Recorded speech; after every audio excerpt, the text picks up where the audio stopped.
'cause I'm a script flipper, a situation shifter. My faith is in the Lord, there is nobody bigger. I'm a script flipper, a situation shifter. My faith is in the Lord, there is nobody, nobody, nobody. Yeah, that's right. Hello, everybody. This is yours truly, Uncle Brother D. Where we at now? Episode 6 of the Script Flipper. I got a special guest on with us today, Victor Smith. I want to hear from this brother. He has a Script Flipper story he wants to share with us. We're going to get with him in a minute, right after this.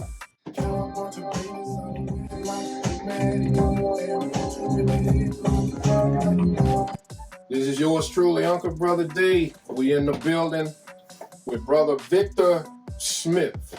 I mean, this brother, I've been knowing him for a long time. We're not going to even get into that. But I want to focus on him for today because he has helped so many people. I'm one of them. And he's helped them. And we want to just give him a little tribute, a little platform here to share some of his story. Brother Vic, we want to welcome you to the Script Flipper, man. Thank you for being here. No problem. Thank you for having us. Actually, you didn't come to us. We in this brother's house. We in his studio. Right. And so, I gave him short notice, like a couple of hours ago. And I texted him, I said, Vic, man, bro, Elliot is in Baton Rouge. He want to get some video footage. Is it all right if we just go ahead and do what we do, just free flow, man? Just capture you, let you share your story or whatever. And he texted me back. He just gave me a thumb up. Let's go. And so we're going to turn it over to him. I want to ask you, though, bro, Vic, how did you arrive where you are now? How did you get your start? To be honest with you, I never really wanted to do, for folks that know me from back in the day, we had a rap group called Sanctified Syndicate. Yeah. And so I never really wanted to do that at first. It was a friend of mine, a mutual friend of ours, that we were working at a hotel, Holiday Inn, and it was the best job I've ever had, like for real. Come on, like, I tell everybody, it's like, you looking for a job? Work at a hotel. I promise you. It's the best job. I promise you, even to this day. Okay. So we were setting up rooms and stuff like that, little banquet halls, but downtime we would like go into one of the meeting rooms and kind of just be talking and stuff like that. And so he asked me, he said, Vic, teach me how to rap. I'm looking at this brother like, I don't rap. You know what I mean? Come on. But I said, man, let's go. Right. So that's where, it really just kind of started. I had to really kind of study on how to do this thing. And so we started this group, and this was back in the day when nobody really was doing it. You know, like talking about, this is like the... For the Lord, anyway. For the Lord, right. Yeah, this is like the late 90s. Yeah. So, we just started, just doing it like little house parties and stuff like that. I mean, every month we would have a house party, and, just invite a whole bunch of our friends, family, and stuff like that. We had no games, no spades, and nothing like that. It was just a good time. I love those type of parties where you just come in and you just chill. You got good food, good music, and you just hanging out, having fun with everybody. And so we would have those parties, and we would, just in the middle of it, just stop and just start rapping. You know what I mean? And so that's kind of how it, it kind of snowballed from there. Okay. And so we just got this groundswell of support, and we just kept going. And so that was the origin of where, how we got started and stuff like that. So, just very humble beginnings. Wow. So no musical equipment. We just we was writing. We had tapes back in the day. Oh yeah, and so the karaoke machines and stuff. So the Bible says, come as you are. You know what I mean? Okay. And even successful people say start with what you have, because what you have is plenty. And so that's all we just started, and you couldn't tell us nothing. Come on. You know what I mean? It's the best thing in the world. So yes, sir. So, Brother Vic, I commend you on all of that, man. but I don't want to close this thing down without giving you an opportunity to share with the people out there.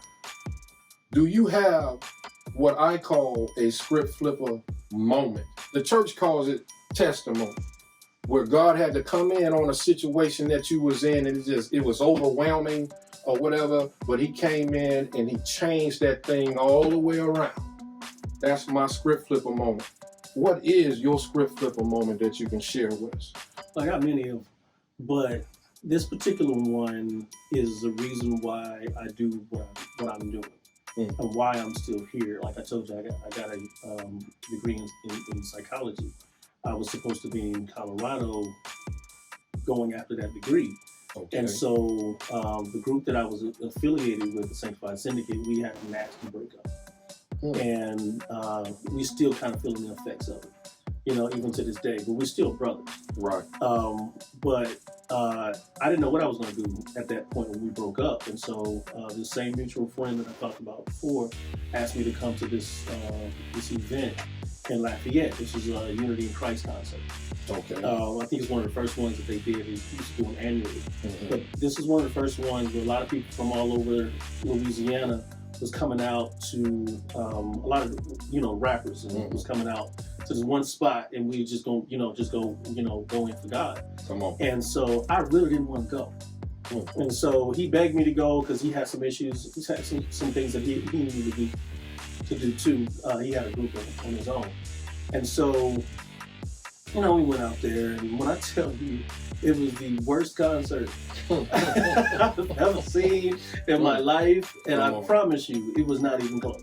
You know what I mean? Like, there's no, like, it was like kind of worse. No, that was like, it takes the cake.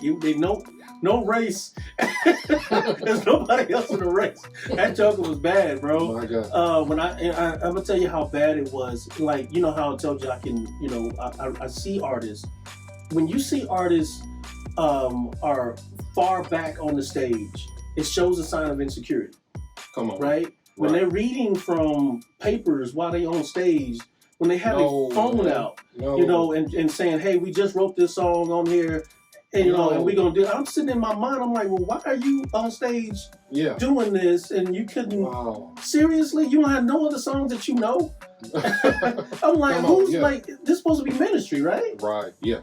So I was seeing a whole bunch of stuff like that, act after act after act after act, and I knew all of them. That was just the sad part about it. I knew them all, right? And it was about close to almost 30 people on the card, back to back to back to back to back for a few hours. It was so bad I couldn't even play church. Okay. You know how you play church, when you raise your hand, when the proper time to do. I couldn't even do that. You wouldn't feel it. So bad. I had to get out of there and go to this little courtyard. And so my boy came out and got me, and I went back in. One of the veterans, B-Right, he was up at that point, and my spirit jumped because he was more of a veteran at that time. Right. Oh, yeah. But he was still new, right? And so on the way back, we had a conversation with my boy, and you know what God told me? He said that this is your fault. That concert was your fault. Huh? Wow. What do you mean? And he said, those folks, you knew them, but you didn't invest in them. You didn't teach them anything. And all of them, most of them looked, to preface this, when I saw B-Right that night, this was my first time meeting him. And so I went up to just meet him. I was like, man, I've heard a lot about you. But he looked at me and was like, bro, you. I've been meaning to meet you. Come on, and I was like, wow, because he told me, he said that one of the people who really kept him strong and in the faith was Doc Prism and my group. Come on now. We were the only ones he was really listening to. Right. And so, when it came, it was like God was just saying, yo, this is your fault. You knew them all. Yes. Well, who did you invest in? Come on. Who did you train? Who did you teach? And all of them looked up to you. And I was like, man, that's where Sanctified Sound was born that night. Okay. And I said, that will never again happen on my watch. Okay. And so my whole trajectory, I forgot about psychology. Like I was looking at colleges and all this stuff, or furthering my degree. That all went out the window because I had purpose. Okay. And so they had new people coming up, and I've been helping whoever I can get my hands on. Come on. And so that's what I've been doing for the since that happened, was helping recording artists, and so that's just my heart, And so it really changed that night changed my whole life. And God put that on my heart and said, you got to rectify this. So everything that I do, even when I'm working with you, is a big I'm sorry. Now, I wasn't there that night, y'all. I was not on stage that night. But you know what I'm saying? It's like, I'm not saying I got all my stuff together either now, but I wouldn't have been reading off no papers. Right. I ain't even had a smartphone at the time, so I wouldn't have been reading off the phone. I try to know my music. I have it in my heart, my memory. I forget it too, though. Yeah, but I wasn't up there that night. I wasn't there. But Vic, man, we're gonna bring this to a close. But before we do this, I want you to let the people know how could they contact Victor Smith if they need to get at it, for whatever services you provide. Come on, just. Really, to be honest with you, I try to keep it real simple. A lot of people talk about, hey, you can catch me on Instagram, social media, all this other stuff. Just like, go to my website, www.sanctifiedsound.org. It tells you everything. You can get to all of my social media from there. Okay, so www.sanctifiedsound.org. I have my book somewhere here. Yeah. When I talk about helping artists, I had to write a book about it. And this is the first steps that you need as a recording artist. This is everything. This is, if you call and ask me, I'm giving you information that's on this book, right? It's like I said, it's the next steps, guys, to recording artists. But are you serious? Like for real. Like, are you serious? Like, you're not just playing with this thing. If you're serious, this is the book that you need to get to the next level. But you can get this also on www.sanctifiedsound.org, and that's how you can get all the information, managerial information, anything as far as recording artists is concerned. I'm willing to help anybody. So. Come on. Come on. Man, thank you. Yeah. Thank you for your time. I know you're busy. I know you're busy. Hey, y'all, this is our, 6th episode and counting, y'all. We on our way. Look, get at it.